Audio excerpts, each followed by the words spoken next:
Filhos de Francisco.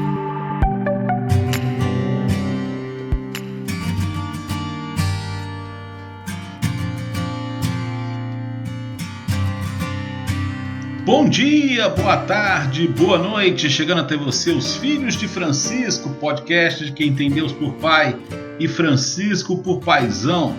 O nosso objetivo é ver os dias de hoje pelos olhos da fé católica neste tempo auspicioso da reflexão teológica de Francisco de Buenos Aires. Estamos aqui porque duvidamos do que vemos para crer no que não vemos. Você nos encontra em todas as plataformas de podcast, no YouTube. Curta e compartilhe as nossas redes sociais. No YouTube, Filhos de Francisco Podcast. No Instagram, Filhos de Frank, com C mudo no final. Igualmente no Facebook, Filhos de Frank. No Twitter, Feed Francisco Podcast. Ou mande um e-mail para nós, podcastfilhosdefrancisco@gmail.com.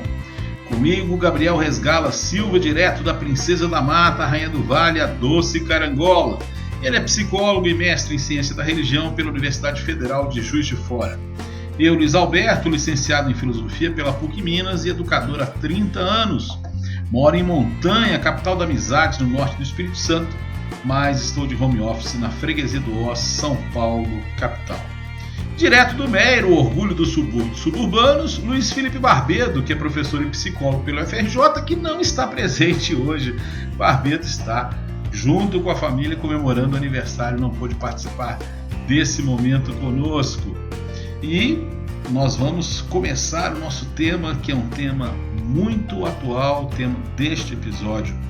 A pandemia de Covid-19 agravou as desigualdades que afetam estudantes vulneráveis e se refletem na reprovação, distorção da idade séria e abandono escolar.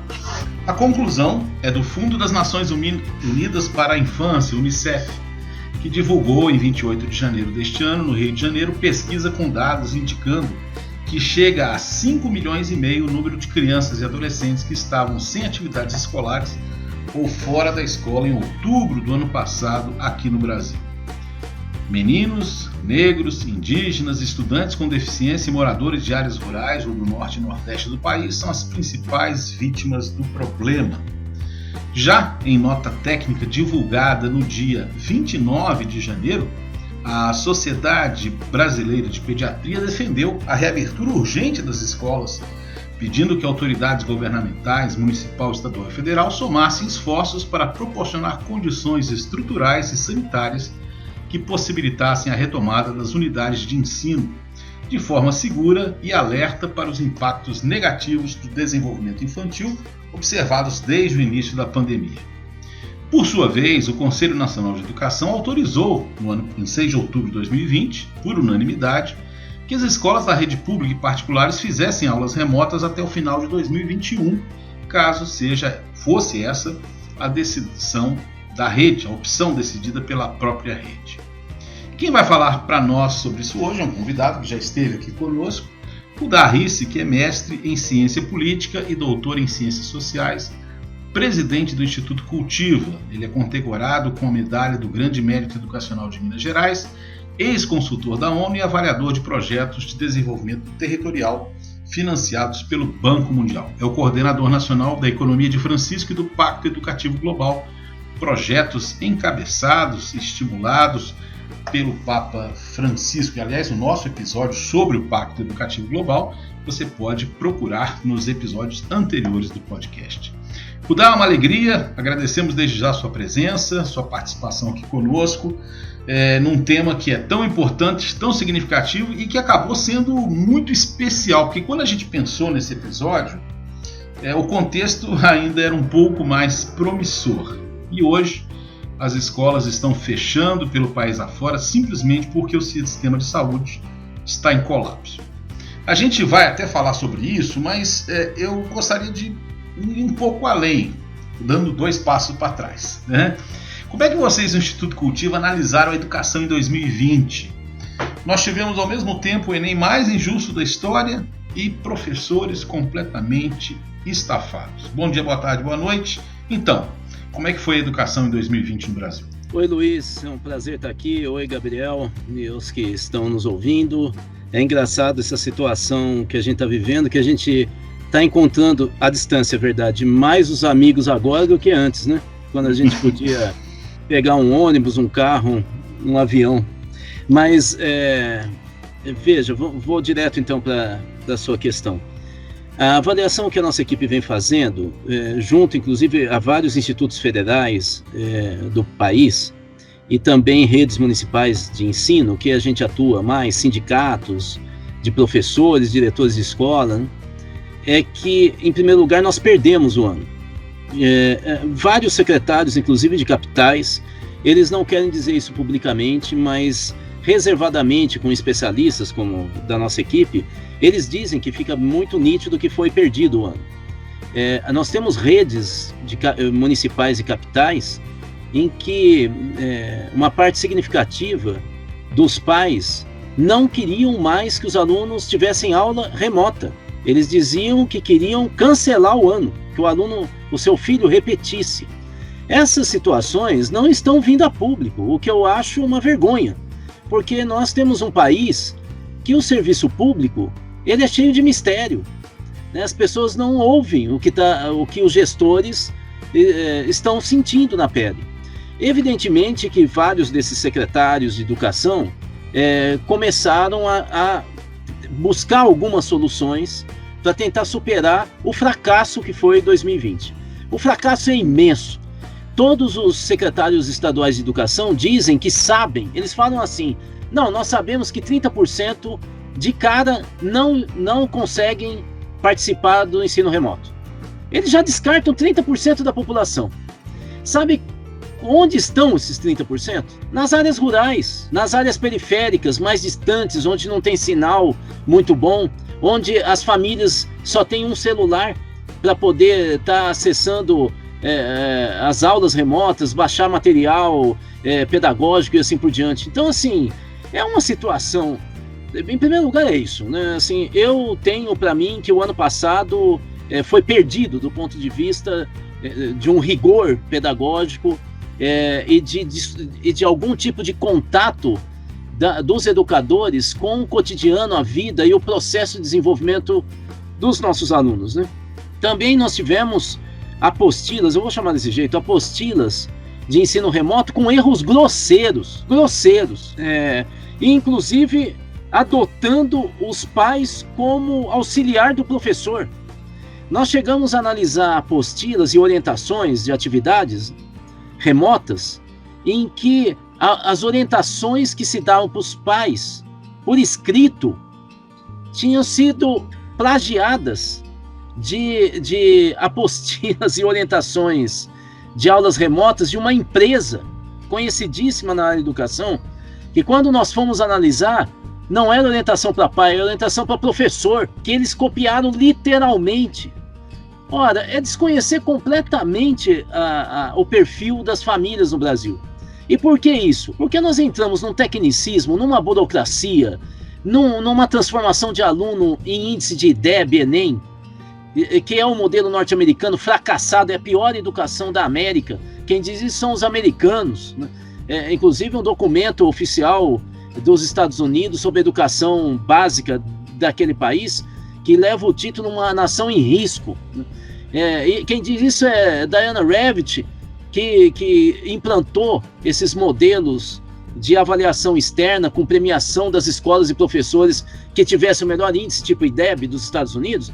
Ela escreveu um livro recentemente dizendo que foi um fracasso, que essas avaliações externas, elas ensinaram o professor e aluno a se preparar para teste, mas não para desenvolver a inteligência. Ou seja, nós temos dados no mundo inteiro mostrando que o caminho que o Brasil vem adotando é um equívoco.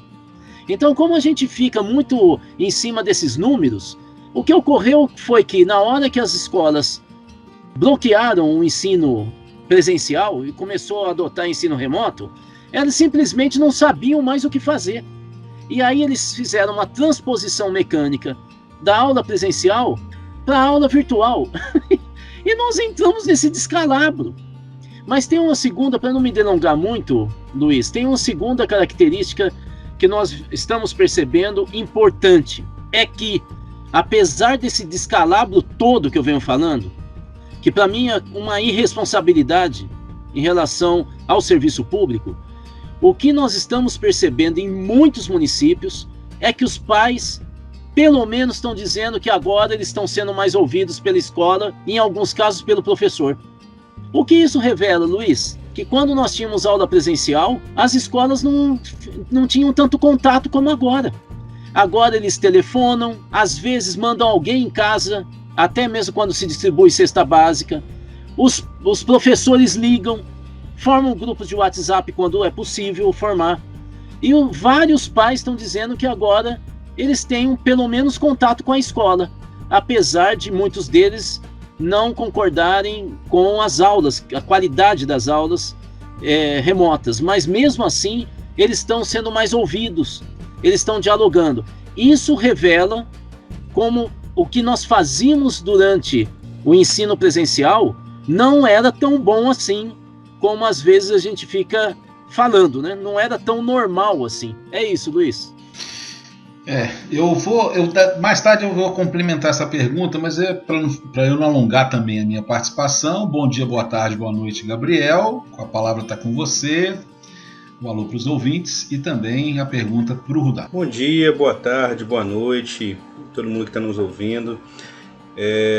Neste momento um tanto delicado da nossa situação no país, né? Eu estou com um gráfico aberto aqui do número da média móvel de mortes por Covid, e é um gráfico impressionante nesse momento. Assim, a gente, em questão de um mês, a gente saltou de uma média móvel que estava um pouco mais de 1.000 mortes, já estamos agora em 1.500, 1.600 mortes por dia, isso na média, né? Fazendo uma pausa aqui para uma triste constatação. Nós gravamos esse episódio faz 5 dias, há 5 dias atrás, e hoje, depois de apenas 5 dias, a média móvel, que estava em 1.600, 1.700 mortes por dia, agora já passou de 2.000 mortes. A gente está tendo algumas notícias, alguns dias está tendo mais de 3.000 mortes diárias, e a média, né, dos últimos 7 dias já está mais de 2.000, e nada indica que isso vai baixar. Pelo contrário, está crescendo a uma velocidade assustadora. Então, em apenas 14 dias, nós tivemos quase 50% a mais de mortes nessa média. É um número desesperador, avassalador, né? Então a gente tem que tomar muito cuidado com essa situação. A gente está numa situação avassaladora, assim, a pior situação do mundo, né? E é neste momento que inacreditavelmente, muita gente está insistindo com a volta às aulas, justamente nesse momento, né? E um dos argumentos que as pessoas usam é que outros países conseguiram, mesmo com a pandemia, voltar às aulas, né? Que estabeleceram todos os protocolos de segurança e que a educação é muito importante, como todos nós sabemos da importância crucial da educação, né? E a gente vem repetindo isso aqui o tempo inteiro, tanto para o desenvolvimento, enfim, uma série de questões. Mas a pergunta que eu faço é a seguinte: por que nós não nos encaixaríamos nesse modelo? Por que é tão difícil para a gente conseguir fazer esse retorno às aulas presenciais agora, neste momento? Bom, a questão básica é o seguinte: isso tem a ver com dado científico, né? Acho que já ficou claro para os brasileiros, mesmo que alguns que ainda queiram negar, mas eu tenho certeza que já ficou claro para eles, que não se trata de questões ideológicas, se trata da defesa da vida com dado claro. Você veja, onde houve vacinação, um país em que teve vacinação em massa, você começa a ter queda de morte dos mais velhos, dos mais idosos, e queda acentuada. Então vamos lá, nós estamos agora chegando perto de 5% da população brasileira vacinada. O Chile já superou 20% da população. O Chile, que não tem um sistema como o nosso, o SUS, o nosso sistema, o SUS, tem condições de vacinar 5 a 10 milhões de brasileiros por dia. Nós estamos vacinando 100 mil em média.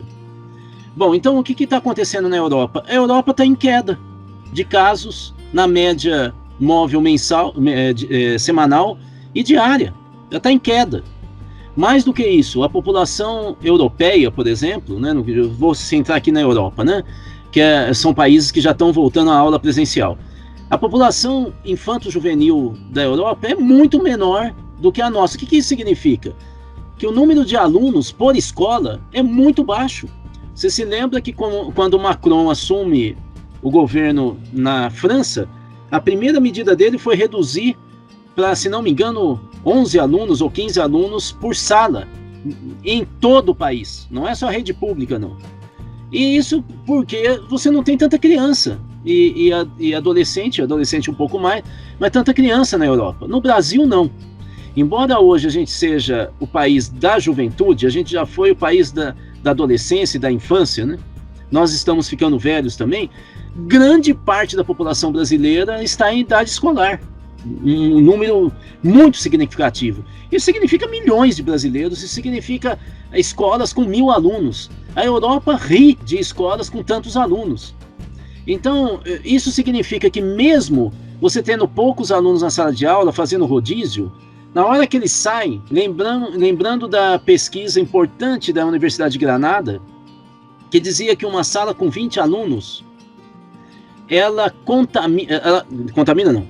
cria 800 cruzamentos de pessoas em 2 dias. Uma sala com 20 alunos tem contatos cruzados que somam ao todo em 2 dias, vou dar o dado concreto, 808 pessoas. Não quer dizer que todos serão contaminados, mas a probabilidade de contaminar um avô, de contaminar um funcionário da portaria, da entrada da escola, é altíssima. Nós temos vários casos no estado de São Paulo, Campinas, por exemplo, que escola particular abriu, em 10 dias, tinha 7 a 10 funcionários com Covid e com sintoma. Da onde que veio esse milagre? Veio da irresponsabilidade e fecharam a escola. Então, vamos aos dados concretos. Primeiro, o dado, inclusive nacional e internacional, é que nós só teremos estabilidade, inclusive nos negócios, na economia brasileira, quando 60% da população adulta for vacinada. Só que vacinada por 2 doses. Isso significa 240 milhões de doses. Nós estamos vacinando, eu já disse aqui, algo ao redor de 100 mil pessoas por dia. Vamos imaginar que agora dê alguma, sei lá, o Bolsonaro começa a sentir que ele estava totalmente errado, ele é convencido pelo mundo inteiro que está dizendo que o Brasil é um país perigoso para a saúde mundial, a ONU já começa a discutir como criar uma situação para que o Brasil não seja esse país perigoso, né? E ele mude de posição, os governadores do Nordeste comecem a importar muitas vacinas, os prefeitos, e começar a distribuir, e a gente pule para 1 milhão de vacinações por dia. Faça as contas. 1 milhão, a gente só chegaria a 60% daqui 240 dias, das 240 milhões de doses. Daqui 1 ano, como é que eu posso falar que a gente pode abrir escola agora? Que está melhorando. A gente mora numa ilha? Vou dar um outro dado, da Fiocruz, que hoje já todo mundo elogia a Fiocruz. A Fiocruz lançou um documento de orientação para a reabertura de aula presencial no Brasil. A orientação, uma das orientações das 6 que eles publicaram, só dá para abrir quando a gente atingir 1 infectado novo por dia a cada 100 mil habitantes. A média de São Paulo é quase 20 novos infectados a cada 100 mil habitantes. Eu pergunto, quem é a pessoa que acha que tem que abrir escola? Tem gente que fala, não, mas criança não é tão infectado. Mentira, nós temos muitas pesquisas, nós fizemos um documento para a Câmara de Deputados, com todo o levantamento dos últimos 6 meses de todas as pesquisas no mundo. Havia uma pesquisa na França reconhecida em abril do ano passado, que foi completamente desmentida, de que criança não é contaminada como adulto. Não é verdade, com a mutação atual, inclusive, do vírus, na Inglaterra, aqui no Brasil, aumenta o número de crianças e adolescentes infectados. E pior, eles infectam os mais adultos, porque uma parte deles é assintomático. Então você não sabe que ele está infectado e ele acaba infectando, né? Eu tenho gente na minha família assim, para ter uma ideia, que começou a ter uma gripinha e tossiu, os pais não perceberam direito e depois infectaram um adulto, uma pessoa de 80 anos da família, com quem eles moram. Então assim, a gente precisa ter um mínimo. Aí as pessoas vão falar isso, então significa o quê? Acabou a aula? Não, gente. A gente precisa ter clareza que criança se infecta, e muito, principalmente agora com a mutação do vírus, que ele infecta muitos adultos, que podem chegar às pessoas na terceira idade, e aí ter essa mortandade que nós estamos vendo aqui, que falaram que carnaval, não sei o que, estamos morrendo 2.000, ou próximo disso, ou acima de 2.000 mortes dia no Brasil. O Brasil é o segundo país do mundo com o número de mortes por Covid. O mundo todo caindo, até a Índia, e nós passo a passo disputando com os Estados Unidos. Agora que lá tem um presidente para valer, que ele está dizendo que até maio ele vai estar vacinando praticamente toda a população adulta dos Estados Unidos, nós vamos ganhar mais essa medalha de ouro. Então, nós temos que pensar o seguinte: nós não tem saída fácil, não dá para abrir escola nesse momento. Por outro lado, alguns pais têm que trabalhar, e eles têm os filhos em casa. Nós temos que achar uma solução para isso. E terceiro lugar, nós não podemos usar o ensino remoto como está sendo usado, como se fosse uma aula presencial postiça. Não é a mesma coisa. Eu vou complementar minha primeira pergunta, como eu falei, né? E eu vou exatamente por essa linha. Mas antes disso, queria comentar que nós estamos conseguindo, né? O Brasil acima de tudo, né? O Brasil está acima de todos na Covid do mundo, né? Mas olha só, exatamente a minha pergunta era sobre isso. Se a gente já sabe o que não está dando certo, né? E eu quero acrescentar duas coisas. Tem duas coisas que não dão certo, né? Obviamente. Primeiro é retornar ao ensino presencial. Quero fazer inclusive uma observação que às vezes as pessoas não entendem muito bem quando fala de retorno ao ensino presencial. Eu vejo que algumas pessoas falam assim: mas as crianças precisam voltar para a escola, elas estão sentindo falta da socialização e tal. Eu fico pensando, o que é esse retorno para uma criança, para uma escola em que ela não pode abraçar, ela não pode chegar perto do coleguinha, ela vai ficar com medo de adoecer, porque ela tem noção, né, da doença que está acontecendo, como se isso fosse necessariamente saudável, né? Meu primeiro comentário é esse: quem diz que voltar para o ensino presencial vai suprir? Além do mais, e você falou a questão das pessoas que precisam da escola, existe uma outra questão, que é o fato de que o ensino presencial atual, né, é de forma híbrida e é rotativo. Então, às vezes a pessoa fala assim: não, tem que voltar a aula para a pessoa que precisa que a criança fique na escola. Mas nenhuma criança está ficando a semana toda na escola, aonde ainda está tendo ensino presencial. Terceiro ponto, quando a gente fala de escola pública, e daqui a pouco eu vou comentar sobre a questão da escola pública e privada também, é que nós fizemos uma pesquisa, né, no campus onde eu trabalho, no IFES Montanha, e mais da metade dos alunos ou são do grupo de risco ou moram com pessoas no grupo de risco. O que significa que se a gente voltasse com o ensino presencial lá, esses alunos não poderiam voltar. Nós estamos falando aí de 56% a 60% dos alunos. Então, vai continuar tendo problema do mesmo jeito. Bom, mas aí vem a pergunta. A gente sabe o que não deu certo em 2020, né? Você estava comentando sobre isso. Mas o que seria necessário para que a gente pudesse fazer uma educação com a mínima qualidade, com a mínima competência, né? Nesse momento de isolamento social?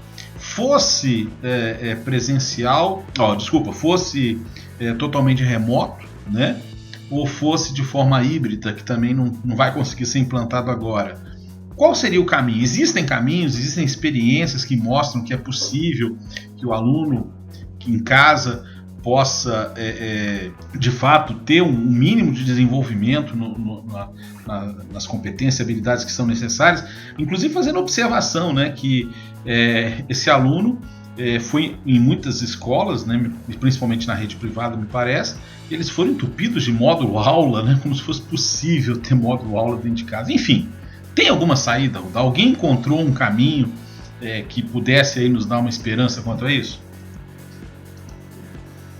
Porque nós demos um salto, digamos, na caminhada para o ensino remoto ou o ensino híbrido, né? Nós demos um salto, o que poderia ocorrer em 5, 10 anos, nós aceleramos para 1 ano, né? Evidentemente que quando você se prepara para dar um salto à distância, num campeonato que vai ocorrer no ano que vem, e de repente fala, agora salta que o campeonato vai acontecer amanhã, a tragédia está meio que anunciada, né? Então não dá para a gente ter tanta certeza de que existe um caminho. Nós estamos tendo vários testes e tentativas no mundo inteiro, e só lembrando que uma das melhores capacidades de criação e elaboração da educação no mundo é do Brasil. Tanto que a melhor educação pública do mundo é da Finlândia, que se apoia, segundo a ministra da Educação, em Anísio Teixeira e Paulo Freire. Nós temos redes de educação no Brasil, como a de Belo Horizonte, em que nós temos a criatividade genial na rede pública. Uma coisa impressionante. E uma qualificação de professor superior à qualificação de escola particular, para você ter uma ideia, na educação básica, né?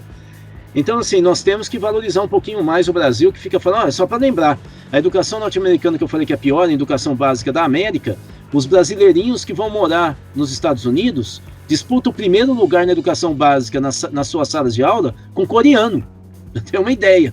E brasileiro não tem nem ideia disso, né? Mas vamos lá. Eu acho que a primeira questão que a gente tem que ter claro é o seguinte: quando você usa instrumentos de ensino remoto, os instrumentos virtuais, em primeiro lugar, nós temos que entender que esses instrumentos, eles aumentam a capacidade de formação de grupos, de tribos, aumentam a capacidade de interação. Veja o caso das redes sociais, Instagram, YouTube, mesmo WhatsApp. O que nós estamos vendo, como eu já disse, são gestores da educação despreparados que tentam transpor a aula presencial do ensino remoto. Evidentemente que vai dar errado. E você não está nem trabalhando aquilo que os instrumentos, né, de ensino remoto, as novas tecnologias, lhe oferecem, como, por exemplo, rodas de conversa. Eu não vi nenhuma rede. Eu estou falando roda de conversa pelo seguinte, Luiz. A maior pesquisa já feita com os jovens no Brasil, de 15 a 29 anos, foi realizada no ano passado, divulgada em junho do ano passado, com 33 mil jovens nessa faixa etária, falando sobre a pandemia e o impacto sobre a vida deles. Uma parte imensa, 50%, deles dizia que eles estão frustrados porque quando eles mais precisavam de apoio emocional, as escolas só deram para eles tarefas para eles cumprirem do currículo normal. 30% desse total diz que pensa em não voltar mais para a escola depois que voltar a aula presencial, porque a escola não foi apoio para eles quando eles precisaram. Ora, se a base, o que os nossos alunos estão falando é isso, porque os pais estão perdendo emprego, os avós estão adoecendo, eles estão vendo gente da família ou amigo morrer, e a escola fica entuchando esse monte de atividade, querendo que os pais ajudem, quando a maioria dos pais no Brasil não tem qualificação de formação formal para atender essa demanda. Então, o que eu estou dizendo? Que nós deveríamos criar, quando é possível ter acesso, porque, como eu já disse, os próprios secretários dizem que 30% dos nossos alunos estão fora dessa possibilidade de acesso remoto. Quando eles têm acesso, nós poderíamos estar criando rodas de conversa, em que eles pudessem falar das angústias, em que a educação se encaixasse no momento atual da angústia e da depressão dos pais, dos familiares e dos alunos mesmo.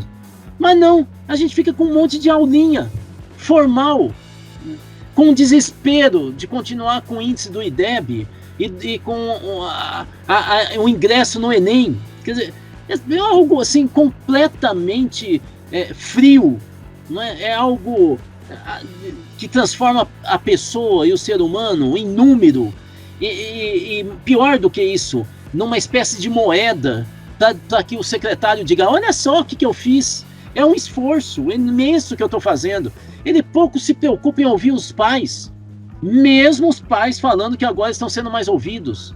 São poucas as redes que estão levando funcionários a conversar de maneira sistematizada, toda semana com os pais, levantando dados. Então, a primeira coisa que eu digo é, nós temos que aumentar a interatividade através de todos esses instrumentos de novas tecnologias de ensino remoto, e nós não estamos fazendo isso. Segunda questão, módulo aula. Para quem não sabe, essa ideia de aula de 50 minutos, módulo aula, não tem a ver com desenvolvimento mental ou processo educacional.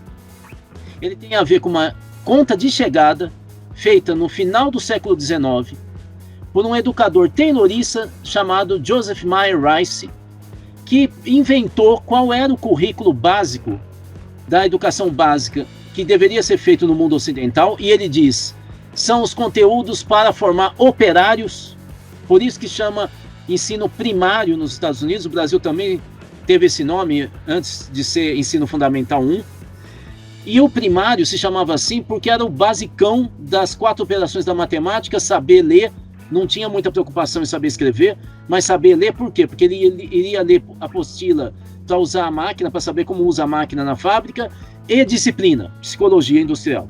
Isso era o básico. Ele pegou o número de horas de aula nos Estados Unidos, dividiu pelas matérias e deu 40 minutos naquela época. Acontece que o tempo de atenção hoje dos alunos, crianças e adolescentes, é de 20 minutos. A indústria de cinema dos Estados Unidos, ela modula os momentos de tensão e de romantismo nos filmes a partir dessa lógica dos 20 minutos de atenção. Depois diga. Inclusive as novelas brasileiras também têm isso. Elas têm esse... Então você veja, o que eu estou dizendo é um conhecimento já disseminado. Continuamos com um raio de aula de 50 minutos, com 2 aulas geminadas, ou seja, dando quase 2 horas. Isso é um absurdo. Aí você vai à distância. Quantos de nós reclamamos do desgaste emocional quando a gente começa a ter reunião virtual, desde o início da pandemia? Quantos de nós, no mundo inteiro, aumentou o índice de depressão, dor de cabeça, sono irregular por causa disso? E nós queremos dar aula, 20 minutos que seja, não tem sentido nenhum. Aula com o professor em pé, falando ali com um desenho, com a apostila, não. Qual que é o módulo aula do século XXI à distância? 5 dias, semana útil, 5 dias. Qual que é a concepção curricular adequada para esse período de pandemia e pós-pandemia? Pedagogia de projeto. Eu desenvolvo através de um projeto, um estudo com pesquisa durante a semana. Se a gente adotasse isso, nós teríamos como fazer um convênio da Secretaria de Educação com o Correio, ou outro, no meio rural, por exemplo, com cooperativa de entrega de busca de leite. E aí o que a gente pode fazer? Eles entregariam um correio na segunda-feira, os cadernos feitos pelos professores com as tarefas, e recolheriam na sexta-feira e levariam na casa dos professores. Nós poderíamos usar outras tecnologias de acesso e diálogo. A Alagoas vem usando aula por rádio, algo que o Movimento de Educação de Base, o MEB, ligado à CNBB, fez de maneira genial, com excelentes resultados no século passado. E o MEB ainda existe, tem essa tecnologia. O ensino remoto com maiores elogios dos alunos e dos pais nesse momento no Brasil. É Alagoas com ensino através de rádio. Todo mundo tem um radinho em casa, até quem tem celular acessa. Então veja, nós poderíamos criar uma série de ações mais criativas se os nossos gestores estudassem mais. Espero para tentar implantar a transposição de aula presencial para o ensino remoto. Deu errado, vai continuar dando errado, e nós temos que nos preparar, viu, Luiz? Porque eu acredito que nós não vamos voltar ao estágio anterior à pandemia. Eu acho que nós podemos voltar em parte, mas cada vez mais nós vamos avançar para o ensino híbrido, pelo menos, e nós agora sabemos que o Brasil não sabe usar as novas tecnologias na educação, nem escola particular. Gabriel, o que você gostaria de comentar e perguntar para o Rudá agora? Enquanto o Rudá estava falando, eu estava pensando aqui, olha que interessante a ironia das coisas, né? No início você disse, Luiz, que a Associação Brasileira de Pediatria está fazendo uma campanha pela volta às aulas presenciais, né? Os médicos pediatras dizendo, se importando teoricamente com a saúde mental, com a educação, com a pedagogia, né? E aqui é interessante... Gabriel, sabe o que eu vou fazer a partir de agora? Eu vou começar a receitar remédio para criança. Ué, se eles estão entrando no meu campo, que eles não têm no ponto que eu ia chegar. Estudo para isso, eu também posso começar a pegar cliente deles. Acho que fica bem bacana.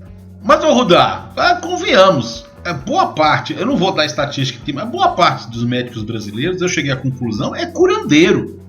A quantidade de médico que ainda continua dando vermífugo para matar Covid, né?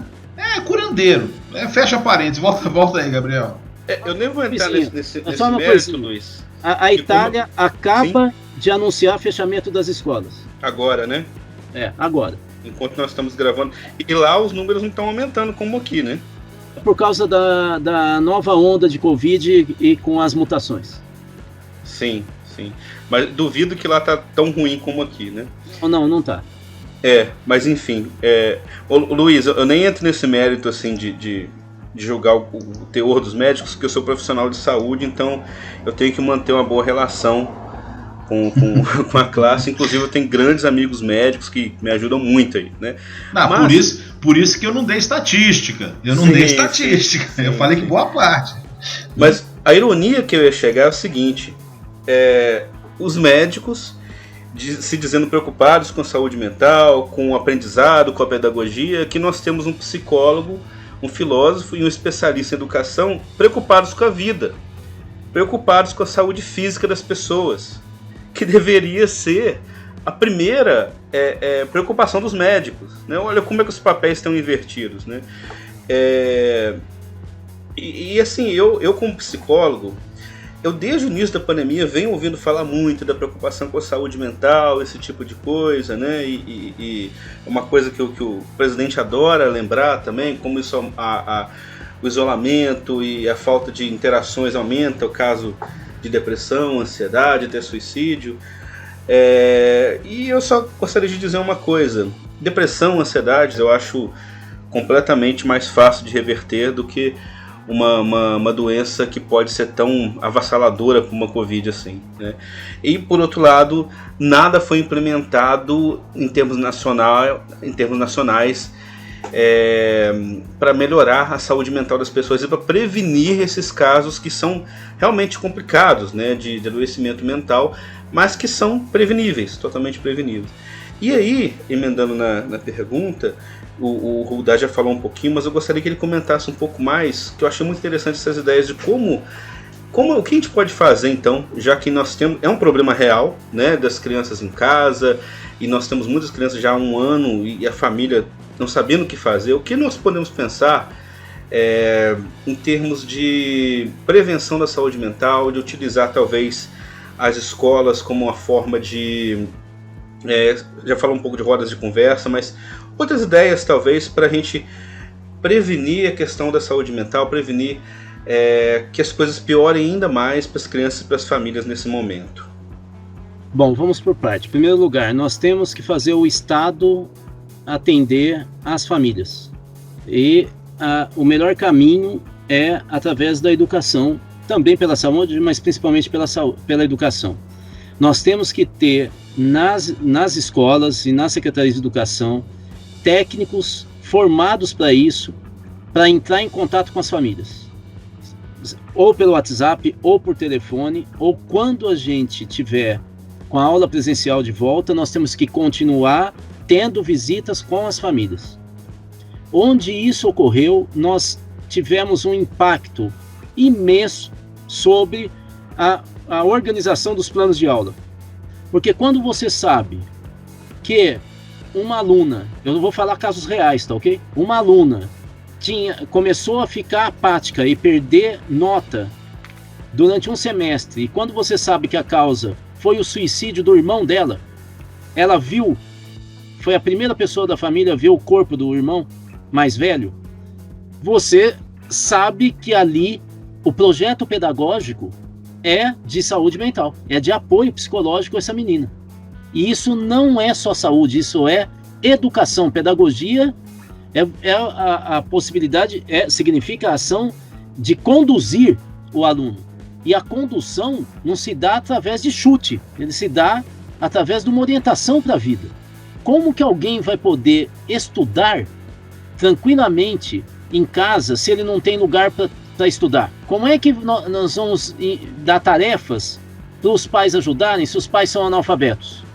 Como é que eu vou fazer o meu aluno, a minha aluna, se concentrar nas aulas se a minha mãe está presa? Tudo isso que eu estou falando é real, tudo. Nós tínhamos, por exemplo, uma menina numa rede de ensino em que ela estava furtando caderno, mas assim, descaradamente. E ao esse técnico especialista visitar a família, foi atendido pela avó, e aí a avó desesperada, chamou a menina, por que ela estava fazendo isso? E a menina fala, não, vó, é para eu ser presa e ficar com a mãe na cadeia. A mãe era mula de tráfico. O juiz soube disso e reformou a sentença, colocou a tornozeleira eletrônica, a menina em 3 meses voltou a ser a aluna que ela sempre foi. Então, a primeira questão é, você tem que ter um suporte à família. A escola tem que se articular com a Secretaria de Assistência Social, com a saúde pelo menos. Você já tem na assistência social as equipes de CRAS, da saúde você tem as equipes do Programa da Saúde da Família. Nós temos que juntar com um profissional da educação e realizar visitas integradas com um pessoal muito bem formado, para não virar uma pergunta atrás da outra avassaladora, mas uma conversa. E assim nós fazemos com que esse servidor passe a ser o funcionário público da família, como um dia teve o médico da família. Essa ideia vem do Japão. Se vocês que estão nos ouvindo puder colocar num sistema de busca da internet Koban de navio, Koban, vocês vão ver do Japão, e coloca Koban Japão, vocês vão ver matérias falando sobre esse servidor público que no Japão vai às famílias, cada um tem sob a sua jurisdição 150 famílias que eles visitam todo mês, não é uma vez só não. Lançam os dados no sistema e com isso a educação, as escolas começam a discutir o mundo real dos seus alunos e não o mundo idealizado. Veja, isso aí é o início para você, a partir desses dados, criar uma ação integrada para apoiar a família, principalmente a mãe. Por que a mãe? Porque eu acho que eu já comentei da outra vez. No Brasil, o IBGE vem revelando que o principal fator de desempenho escolar no nosso país, junto à criança e adolescente, é a mãe. A mãe que tem instrução formal, os seus filhos têm notas muito superiores aos alunos cujas mães nunca estudaram. Mães que conhecem os coleguinhas da sala de aula. Olha que coisa mais fantástica a subjetividade do processo de desenvolvimento social e de educação nas crianças. Mães que conhecem os coleguinhas, falam com seu filho, sua filha, o nome dos coleguinhas, pergunta, faz com que seus filhos tenham melhor desempenho. Sabe por quê? A mera pergunta dá sentido para o seu filho da aula, do estudo, cria uma comunidade única. Minha mãe que gosta de mim, meus coleguinhas, o estudo, cria uma comunidade. Mães que perguntam o tempo inteiro para os filhos, isso é pesquisa no Canadá, o que eles aprenderam na escola e o que isso pode ajudar a ele ser o que ele deseja ser quando adulto, isso melhora o desempenho. Então não é qualquer mãe também, é uma mãe que tem cuidado com os filhos. Quando a gente faz um especialista do Estado ou da escola particular, se ela tiver algum tipo de noção pública e não só de lucro, né? A visitar as famílias pode trazer dados importantíssimos para a gente criar uma rede de apoio, e aí vem a volta para a família, que dê saltos de qualidade na família e dê sentido para a família, dê sentido da educação e da escola para a família. Eu vou dizer onde acontece isso no Brasil, posso citar várias localidades, né? Inclusive começou isso em Taboão da Serra, em São Paulo, e ganhou prêmio da Itália e tal. Onde acontece isso, nós já ouvimos mães falando assim: eu estava desistindo dos meus filhos, meu marido não me ajudava em nada, aí vocês chegaram. Vocês é o Estado. O Estado existe para isso, é para dar o mínimo de esperança de vida aos cidadãos. Sem Estado, é cada um por si e nem sempre Deus para todos.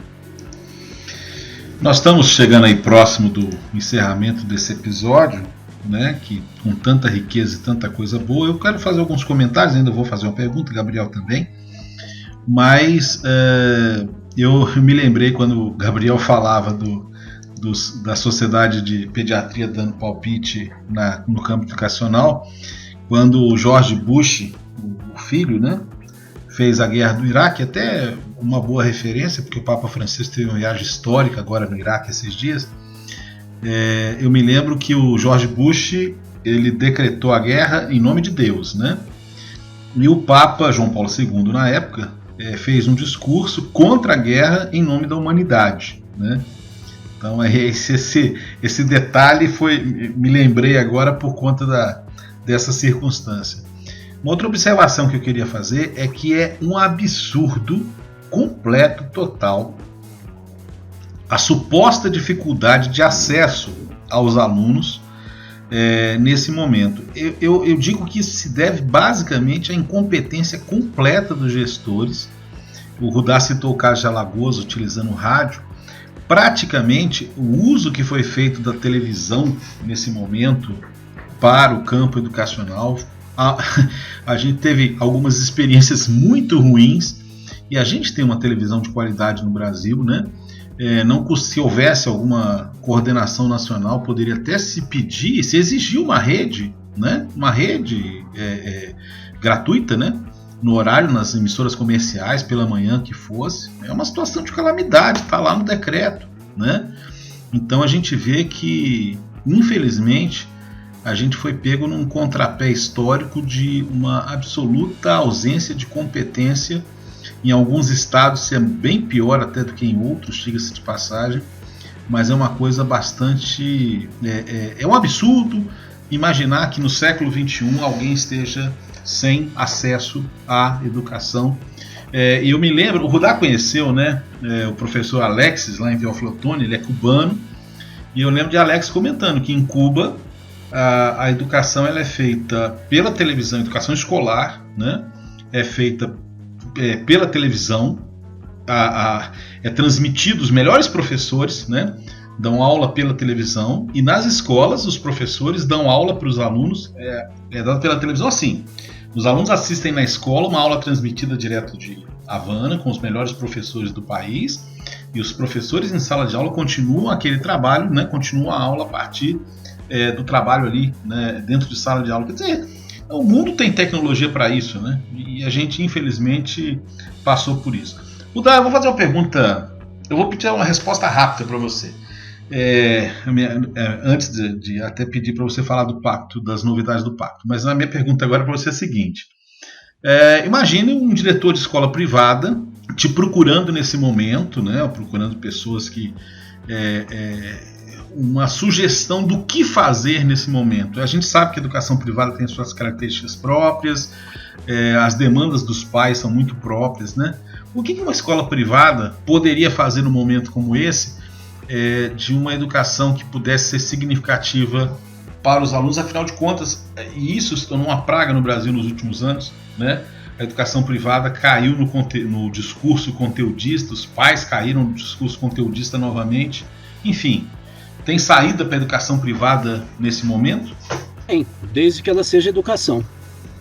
E nós estamos sendo procurados por redes particulares grandes, inclusive nacionais e tal. E a primeira coisa que nós estamos falando olha, o primeiro passo para se pensar um plano de aula é entender a realidade do aluno. Não me venha com a apostilinha feita em outro outro país, em outro planeta. A primeira coisa é entender o que está acontecendo com ele e com a família dele.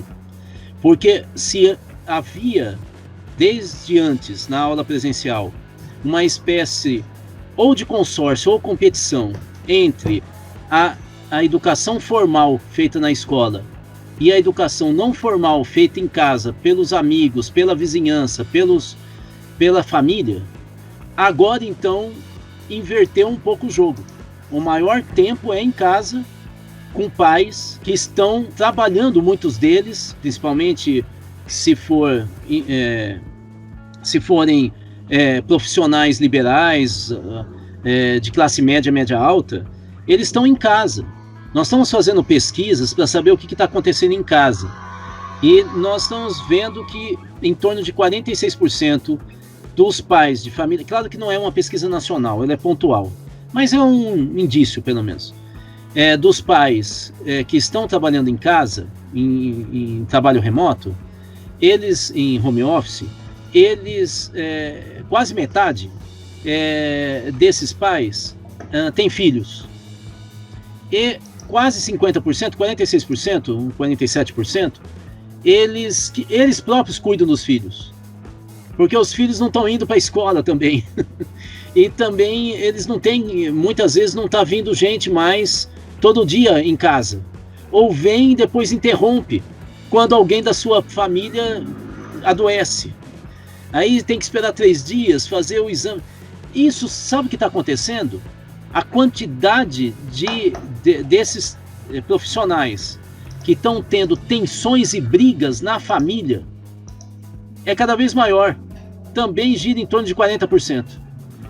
Então, assim, as escolas particulares têm que entender que com o trabalho remoto, os pais dos alunos de classe média, média alta, grande parte, confunde hoje o seu espaço familiar, privado, o seu lar, o seu lugar de moradia, com o local de trabalho. E isso está desgastando muito as relações em casa. Como os homens dedicam pelo menos metade do tempo à família que a mulher no Brasil dedica, isso é dado do IBGE, as mulheres que também trabalham começam a pedir ajuda para os homens que não estão ajudando. E eles falam, eu estou fazendo o meu máximo, porque não tem cultura para ajudar em casa, para lavar louça, lavar banheiro, não tem. Nós homens não temos cultura para isso, não temos prática. Por mais evoluídos em termos comportamentais que nós sejamos. Então a primeira coisa que a escola particular precisa é fazer um diagnóstico franco, honesto, de como que está o cotidiano em casa. Como que essa criança, esse aluno, adolescente, está se virando. E também um diagnóstico psicológico, porque adolescente jovem se desesperou muito mais do que gente com a minha idade, eu tenho 58 anos, de ter que ficar trancafiado em casa. Tanto que você veja os bares, quem é que está indo mais em bar, em festa, está sendo jovem, adolescente e jovens na faixa de 20 a 30 anos. Eles estão desesperados, a vida para eles está passando por eles e eles estão perdendo tudo, a balada, o filme, o namoro, tudo. Então as escolas precisam pôr o pé no chão e a primeira coisa é fazer um diagnóstico relativamente bem feito. Segundo, esqueça IDEB e Enem. Isso é uma ficção nesse momento. Esqueça. Pense no processo de desenvolvimento da inteligência a partir dessa condição estressante do ensino remoto. Comecem a oferecer serviços nesse sentido, inclusive para a família. A família vai perceber que pagar por uma escola particular que também os atende, a família como um todo, e não só o seu filho, pode ser inclusive mais barato do que ele ter que ficar procurando o médico o tempo inteiro, porque ele está angustiado, porque ele está deprimido, porque ele perdeu o prazer de viver, de trabalhar, porque ele está brigando com o seu cônjuge, porque ele está brigando com os filhos, porque a vida está um inferno. Então é fundamental a gente voltar a um raciocínio humanista do papel da educação. Lembrando sempre, quando a gente diz uma pessoa educada não é a que decorou o livro todo, mas é a que sabe conviver com o outro. Se essa é a função da educação, as escolas particulares têm que dar um passo atrás e não instigar ainda mais a competição interna. Essa coisa que eu tenho que ir bem no Enem, eu tenho que fazer de tudo, eu tenho que comer uma barra de chocolate, dormir meia hora depois do almoço e estudar. Tem que começar a entender que o mundo é outro. Nós temos hoje estudos, inclusive de filósofos, mostrando qual é o resultado da sociedade do desempenho. Essa coisa de eu ser bom em tudo está nos esgotando, nos deprimindo, porque o fracasso é iminente. Eu não consigo ser bom em tudo. Alguma coisa eu gosto mais, outras coisas eu deixo a bola passar. Eu levo gol, isso faz parte da vida. Mas essas escolas que transformam a vida numa corrida de obstáculo e que não acaba nunca, então, nesse momento de pandemia, estão destruindo os nossos jovens. Então, nós precisamos dar um passo atrás e reconstruir o laço de confiança da humanidade nos seus pares, na sua família, criar um clima de tranquilidade e conseguir dar passos para frente no processo de ensino-aprendizagem que forem possíveis, não aqueles que são definidos como metas no escritório, mas aqueles que são possíveis nesse momento em que até nós, educadores, estamos nos preparando melhor. Nós não sabemos como agir à distância de maneira correta. Vamos ser um pouco mais tranquilos e mais adultos e menos ansiosos e infantis. Antes de passar para o Gabriel, ainda quero fazer uma observação sobre isso. É como é uma coisa lamentável que eu vou falar. As pessoas passaram 2020 na cabeça, achando que 2021 a pandemia já tinha acabado. Não sei por que as pessoas pensavam isso. Depois a chegada das vacinas, a descoberta das vacinas, porque a vacina não chegou ainda, né? A descoberta da vacina criou uma falsa esperança de que tudo estava se resolvendo rapidamente. E a gente entra no segundo ano da pandemia, Deus permita que seja o último, e a gente não se preparou para isso. E eu quero dizer, Eudá, que realmente esse programa se tornou necessário para as pessoas que vão ouvi-lo, e a gente vai ter o prazer em colocar ele no ar. Gabriel, seus comentários finais, alguma pergunta a mais para o Rudá? Eu gostaria de comentar, baseado nisso tudo que vocês disseram, o seguinte: a gente está em uma situação de caos, a gente está numa situação complicada, né? E é super, dá para entender perfeitamente a ansiedade das pessoas às vezes com a volta às aulas presenciais, com o modelo de ensino, com um monte de coisa que a gente está vendo o tempo todo, as famílias desesperadas, não só com a educação, mas com vários aspectos, né? E o que eu tenho dito para as pessoas, às vezes para meus pacientes e para todo mundo, é que o primeiro passo, a primeira coisa que a gente tem que ter em mente é encarar a realidade.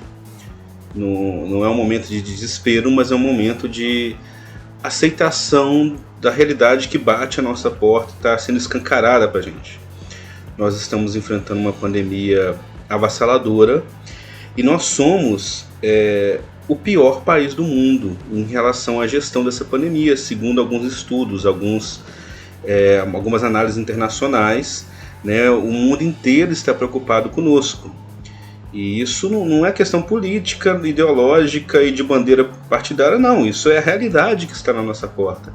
Nós temos um governo que está deliberadamente, por algum motivo muito estranho, parecendo trabalhar a favor da pandemia e não contra ela. Isso a gente tem que ter em mente quando a gente vê esse caos todo de volta às aulas, não volta às aulas, abre bar, abre shopping, fecha tudo, abre tudo, essa desorientação total, cada lugar fazendo de uma forma. Porque se a gente não tiver isso em mente, a gente acaba caindo muito fácil num discursinho aqui, e tal, mas é isso, por que não pode abrir igreja se já abriu bar, por que não pode abrir isso se já abriu aquilo, por que não pode abrir escola? E não é essa a discussão.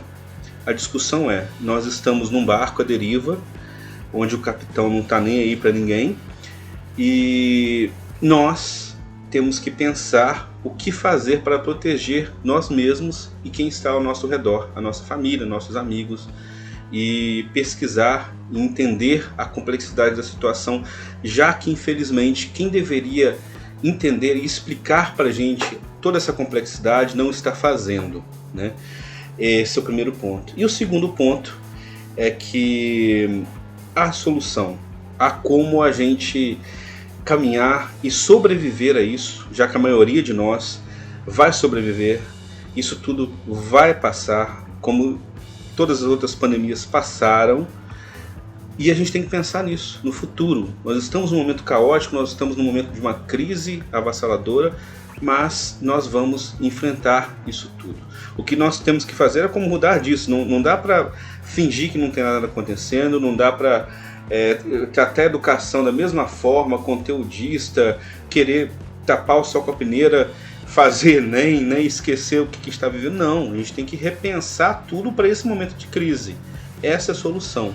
Se a gente conseguir virar essa chave e se adaptar e pensar no nosso cotidiano de acordo com esse momento, a gente pode encontrar alguma solução.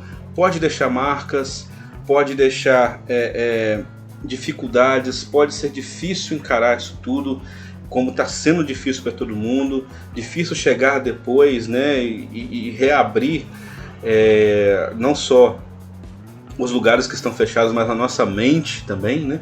Mas é um momento de crescimento, com certeza, a gente pode encarar dessa forma, né?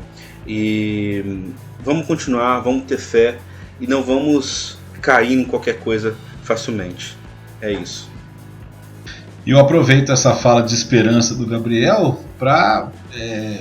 Rudá, fala para nós aí do Pacto Educativo Global, quais são os próximos passos, né? Quem não conhece ainda o Pacto, né? Nós temos um episódio que foi especificamente sobre isso, pode procurar aí na nossa playlist. E quais são os próximos passos aí para frente e o que o Pacto oferece para esse tempo pandêmico ainda no Brasil e pós-pandêmico que se aproxima no mundo? Bom, antes só uma observação rápida aqui do que o Gabriel falou. Nós precisamos fechar o Brasil 2 semanas. É isso que nós precisamos, 2 semanas. Ao invés de ficar picadinho como a gente está fazendo, que não resolve, porque logo que uma cidade abre e tem contato com um parente, ou então você vai pegar alguma coisa na construção civil na cidade perto, já contamina de novo, então é enxugar gelo. Se o Brasil fechar por 2 semanas, e nós temos dinheiro suficiente para bancar autônomos, com uma bolsa de 1 mês, e pequenos negócios, micro e pequenos negócios, a gente segura esse país. Claro, o PIB vai cair, mas está caindo mesmo, de qualquer maneira, e vai continuar caindo. A moeda brasileira, com toda essa brincadeira que nós estamos fazendo aqui no Brasil de fecha, abre, a moeda brasileira foi a 4ª mais desvalorizada no mundo, portanto não vem falar que é a pandemia, não. É o nosso povo que está errando, os nossos governantes. Das 3 maiores quedas que é a nossa, estão Sudão e Venezuela, para vocês terem uma ideia. Então, assim, nós estamos errando. O Brasil já tem muito mais mortes do que os Estados Unidos. Então, assim, a situação diária, né? A situação é horrível. 2 semanas com dinheiro público, a gente segurava isso de uma vez e voltaria à economia, às escolas abertas, logo em seguida. Bom, mas como nós somos esse país imediatista, que só pensa no umbigo, nós vamos ter que pagar caro por mais esse ano inteiro. Duvido que as escolas abram esse ano, para valer. E se abrir, vai ter morte. Eu duvido. Bom, o que é que nós do Pacto estamos fazendo? Nós estamos nesse momento, nós lançamos uma publicação sobre educação na pandemia e pós-pandemia. Uma parte do que eu falei está baseado nesse estudo que nós fizemos. É uma publicação que quem quiser receber, a gente envia por e-mail, WhatsApp, basta depois passar os meus contatos, Luiz e Gabriel. A gente coloca, se tiver link, Rudá, a gente coloca no episódio. Então eu vou passar depois para você o link para baixar o documento automaticamente. Nós também elaboramos um parecer com todas as pesquisas e situações sobre a possibilidade de contágio nesse momento das escolas abertas, com aula presencial, onde isso está acontecendo no mundo, onde ocorreu, o que houve. e qual a orientação internacional e no Brasil, né? E nós, nesse momento, estamos organizando encontros estaduais. Nós vamos começar por São Paulo, Minas Gerais e Pernambuco, mas nós vamos fazer no Brasil inteiro a partir de abril. Nós vamos fazer encontros estaduais para estar discutindo com todos os educadores um pouco, não só esse documento, mas alguns temas essenciais que a gente discutiu aqui, e definir uma linha pública do Pacto Educativo no Brasil, né? Eu venho defendendo a gente ter uma ação muito precisa, inclusive com advogados, para impedir o retorno à aula presencial em defesa da vida das crianças, adolescentes, dos jovens, dos adultos e seus avós, né? E também uma discussão mais profissionalizada sobre como nós podemos dar saltos pedagógicos no ensino remoto, né? Isso é muito importante. E o que fazer no retorno às aulas com tantas famílias desmontadas, em depressão e tudo mais. Ou seja, nós vamos começar a fazer encontros estaduais a partir de abril, numa articulação nacional que nós vamos fazer, e nesses encontros estaduais nós já temos algumas entidades nacionais parceiras que já estão articulando as suas subsedes, suas unidades estaduais. É o caso da Confederação Nacional dos Trabalhadores da Educação, a CNTE, é o caso da Associação Nacional de Escolas Católicas, a ANEC, é o caso da Campanha Nacional pelo Direito à Educação, é o caso da União Nacional dos Conselhos Municipais de Educação, né, a UNCME, o Movimento Negro Unificado, só para citar algumas dessas entidades, pastorais sociais, CNBB, todas essas comissões justicipais do país, todas essas entidades nacionais já estão engajadas na preparação desses encontros. Então, nesses encontros, além de socializar o que a gente já acumulou, nós vamos querer que as pessoas deliberem sobre qual é o rumo que nós devemos tomar no seu estado e no país a partir de agora, né? Os encontros serão virtuais, evidentemente, por coerência até do que a gente está defendendo, e depois, na sequência, a partir de maio, nós vamos começar a realizar os encontros municipais. Esse aqui é o nosso rumo daqui por diante. Rudá, quero agradecer a sua participação. Tenho certeza que é um programa que vai ter uma imensa repercussão por tudo aquilo que, vamos dizer assim, sistematizou, né? Confesso que quando você colocou das alternativas que temos pela frente, para mim estava muito claro a questão da pedagogia de projeto. Você tem uma pandemia como essa, você tem o projeto pronto, né? Ela já foi deflagrada em Wuhan, né? O deflagrador do projeto. E nós temos tantas possibilidades e espero que nesse segundo ano a gente não perca tanto tempo quanto a gente perdeu no primeiro, porque o aprendizado ele se dá na vida, no tempo todo, no que está acontecendo, né? Aprendizado não se dá simplesmente por aquilo que vem no livro pronto, não. Mas infelizmente nos últimos anos no Brasil isso se perdeu, essa realidade, e a gente pagou caro esse ano por conta disso. Mais uma vez agradeço, vamos colocar aí os links na divulgação, você que está nos ouvindo pode observar aí que colocamos o link para você acompanhar os passos do Pacto Educativo Global nos próximos meses. Você nos encontra em todas as plataformas de podcast, no YouTube e também na Rádio Educativa FM de Carangola 96.7, a rádio da família e dos amigos. Você pode ouvir os episódios anteriores no podcast, especialmente você que é ouvinte da rádio, e também acompanhar nas plataformas Spotify, Deezer e todas as outras. Jesus fez ainda muitas outras coisas. Se fossem ditas uma por uma, penso que nem o mundo inteiro poderia conter os podcasts que se deveriam ser gravados. Com esta palavra do Evangelho de São João, a gente termina e voltamos na nossa live na próxima semana. Um abraço e até mais.